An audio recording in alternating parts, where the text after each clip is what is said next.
Halo semuanya, Shalom, selamat pagi. Puji nama Tuhan, kita berjumpa kembali pagi hari ini. Dan hari ini kita ada di hari yang pertama di bulan yang baru. Saya hari ini akan memperkenalkan buat kita tema kita di sepanjang bulan Mei ini. Nah, Bapak Ibu Saudara, di bulan April kemarin kita sudah merayakan dan merenungkan kembali hari Jumat Agung dan juga Paskah. Saya yakin dan percaya setiap kita diberkati dengan setiap perenungan yang kita sama-sama sudah ikuti di sepanjang bulan April. Nah, bulan ini kita akan berbicara tentang identitas kita di dalam Kristus. Karena saya percaya setiap kita orang-orang yang sudah dilahirkan kembali di dalam Yesus Kristus Tuhan kita memiliki identitas yang baru di dalam Dia.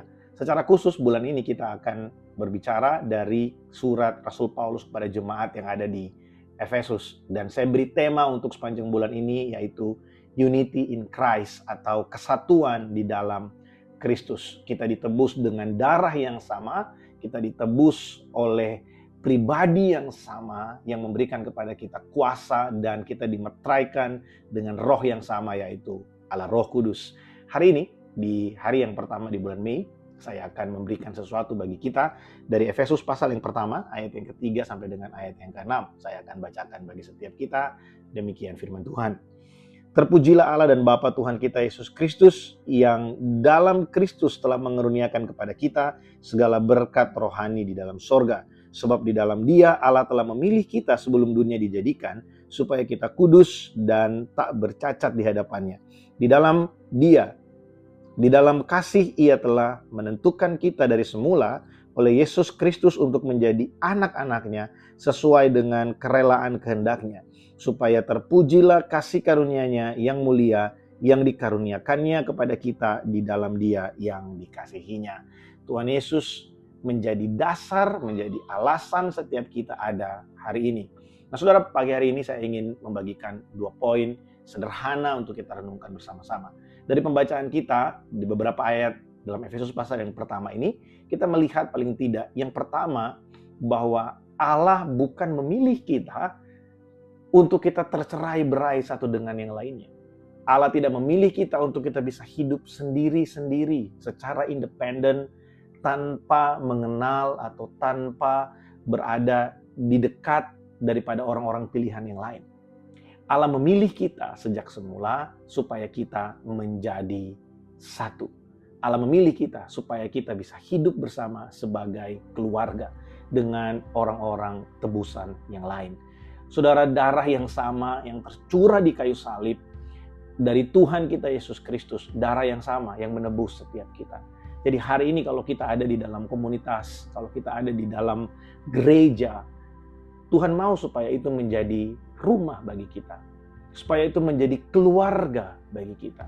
Kita tidak bisa hidup sendiri. Tidak ada orang yang dapat bertumbuh tanpa kehadiran orang lain di sampingnya, di sekelilingnya. Justru di dalam persekutuan kita, di dalam kebersamaan kita belajar bagaimana mempraktekkan kasih Allah, bagaimana kita melihat Kristus sungguh-sungguh hidup di dalam kehidupan kita secara pribadi. Jangan anggap remeh ketika kita sedang berkumpul berfellowship bersama-sama. Kita bisa berjumpa dengan orang-orang yang memiliki karakter yang berbeda. Kita bisa mengenali teman-teman kita sebagai keluarga seiman dengan segala kelemahan dan kekurangan mereka. Kita bisa belajar menerima kekurangan orang lain. Kita bisa belajar mengampuni. Kita bisa juga melihat diri kita sebagai, wah, saya juga orang yang sangat-sangat lemah. Dan saya juga orang yang bisa menyakiti orang lain. Oleh sebab itu saya juga belajar bahwa saya juga orang yang dikasihi oleh Allah. Jadi Tuhan menebus kita, memilih kita, bukan supaya kita bisa menjadi orang yang sendirian, tapi supaya kita bisa masuk dalam satu keluarga, kita bisa hidup bersama-sama dengan orang-orang tebusan yang lainnya. Di dalam komunitas, di dalam gereja, Tuhan mau kita bertumbuh. Nah, yang kedua, saudara, dalam ayat-ayat yang kita baca tadi, kita melihat bersama-sama bahwa Tuhan mau menyatakan kepada kita bahwa Dia menetapkan kita untuk hidup dalam kasih dan kekudusan bersama-sama dengan umatnya. Jadi Tuhan memilih kita sejak semula bukan hanya supaya kita bisa berkumpul menjadi keluarga bersama dengan orang-orang tebusan lainnya, tapi juga supaya kita bisa memiliki nilai hidup yang lebih baik daripada orang yang lainnya, orang-orang yang tidak mengenal Allah. kita harusnya memiliki nilai-nilai kehidupan yang berbeda dengan dunia. Karena untuk itulah kita dipilih. Ayat yang keempat dari pembacaan kita tadi, saya bacakan sekali lagi bagi setiap kita.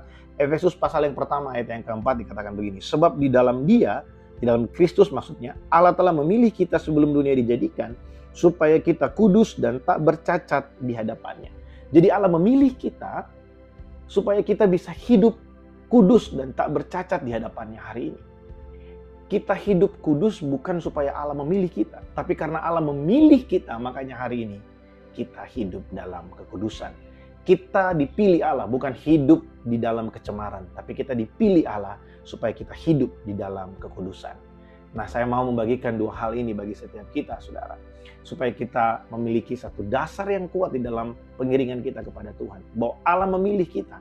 Yang pertama, bukan supaya kita bisa hidup sendirian, tapi Allah memilih kita supaya kita hidup di dalam keluarga, yaitu keluarga sesama orang percaya, sesama orang-orang tebusan. Yang kedua, Allah memilih kita bukan supaya kita hidup dalam kecemaran, tapi supaya kita hari ini bisa hidup di dalam kekudusan.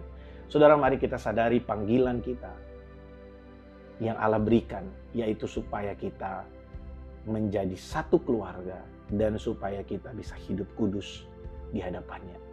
Saya ingin menutup dengan satu kalimat yang saya renungkan sebelum saya membuat rekaman ini buat setiap kita, ya.